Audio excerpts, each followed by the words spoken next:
Hola, hola, te damos la bienvenida a una nueva edición de ¿Sabías que? El podcast con curiosidades de las artes, las ciencias y la cultura que te va a mostrar cuántas cosas se pueden aprender. En las últimas décadas nos encontramos con un avance cada vez más acelerado de las tecnologías digitales que han impactado fuertemente en la vida de todos nosotros. Esto ocurre, por ejemplo, con lo que ha sido el desarrollo de la Web 2.0. A diferencia de la web original, la Web 2.0 nos permite no solamente consumir contenidos, visitar páginas, recorrer determinados sitios, sino que hace posible que podamos interactuar, que podamos crear, que podamos compartir contenido. Es decir, en la Web 2.0 somos creadores, además de consumidores, de contenidos. Además advertimos que cada vez más se va desarrollando la inteligencia artificial.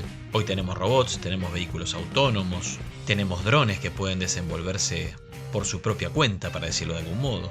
Además, se van generalizando cada vez más programas que son capaces de resolver infinidad de problemas que tenemos en la vida cotidiana, para no hablar de los dispositivos que se van generalizando. El caso quizás más paradigmático son los smartphones. Simplemente basta comparar lo que hoy pueden hacer estos teléfonos inteligentes con lo que hacían los celulares que había, por ejemplo, allá por el año 2005. ¿Se acuerdan? Aquellos con los cuales se enviaban los SMS de 140 caracteres. En definitiva, todos estos avances hacen posible que resolvamos infinidad de problemas, que podamos hacer un montón de tareas que antes demandaban mucho tiempo y esfuerzo, que podamos resolver trámites, que podamos participar de actividades, que nos conectemos de otra manera con personas que inclusive ni siquiera conocemos directamente.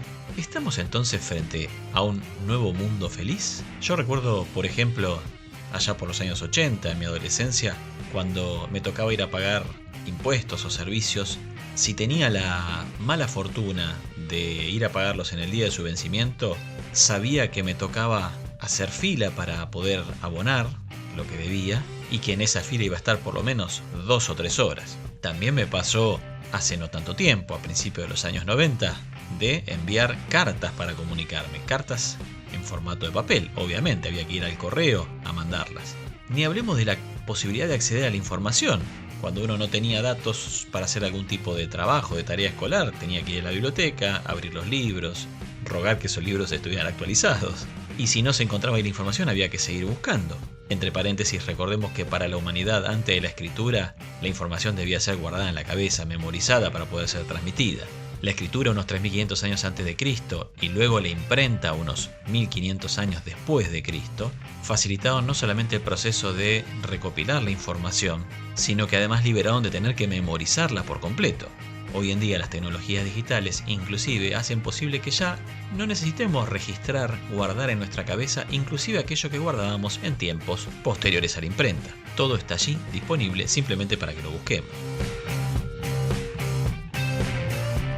Y en este recordar viejos tiempos, ¿alguien recuerda lo que era viajar cuando no existían, por ejemplo, programas como el GPS? ¿Cómo llegar a un lugar?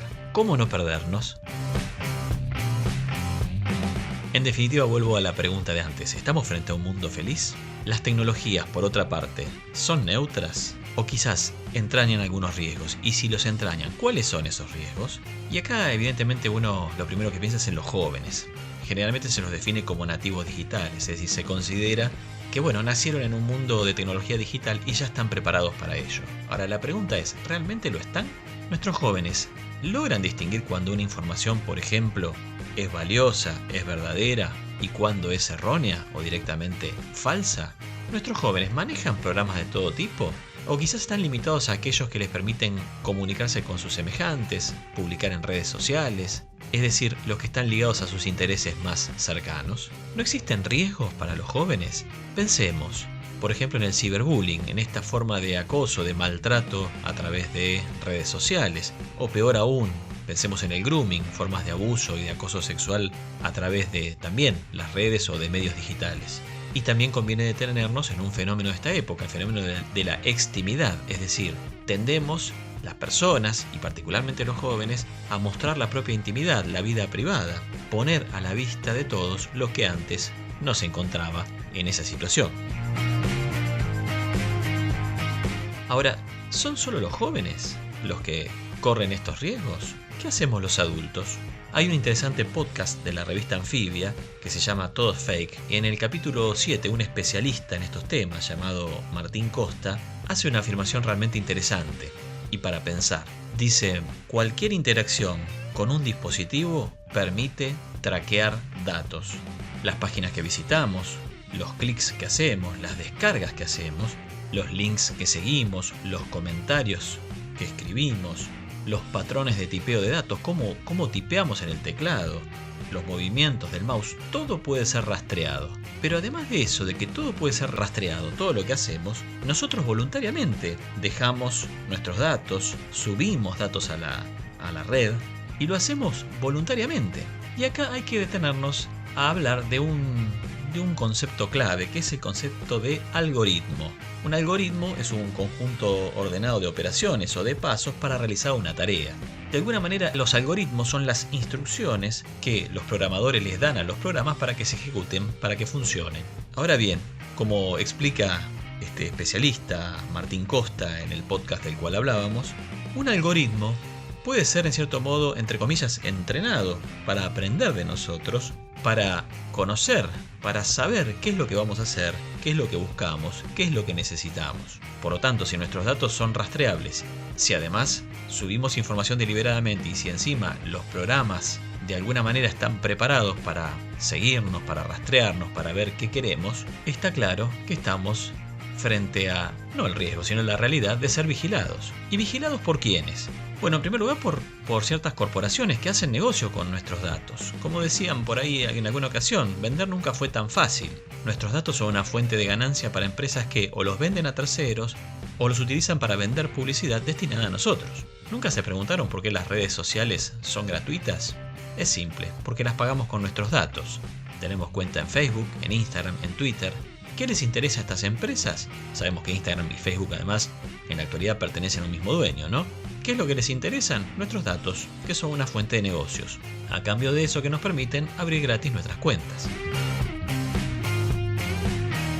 Pero además de las corporaciones hay otros intereses. Pensemos, por ejemplo, en cuestiones políticas. Conocer nuestros datos permite, por ejemplo, crear campañas para influir en determinadas elecciones populares. Sucedió con la elección de Trump en los Estados Unidos en 2016 o con el plebiscito que derivó en el Brexit, es decir, la salida del Reino Unido de la Unión Europea, que fueron circunstancias en las cuales se manipuló a la opinión pública en base a información obtenida a partir del análisis de lo que la gente hacía en las redes. Y ni hablemos de los riesgos que entraña, por ejemplo, esta capacidad de vigilancia en aquellos estados donde los gobiernos son autoritarios. En definitiva, la tecnología no es neutra. Detrás de ella hay un juego de intereses, poder y dinero. ¿Es positiva para nosotros? Sí, sin dudas. Nos ha simplificado la vida en muchos aspectos, pero cuidado, debemos tener una mirada crítica sobre su uso. Debemos estar alertas para poder usarlas responsablemente. ¿Sabías todo esto? Si no lo sabías, ahora lo sabés. Te invitamos a seguir escuchando FDA Radio Web. Soy Pablo Fasari y te doy las gracias por haber escuchado este nuevo podcast de ¿Sabías que? Te espero en una próxima edición. Chao, gracias.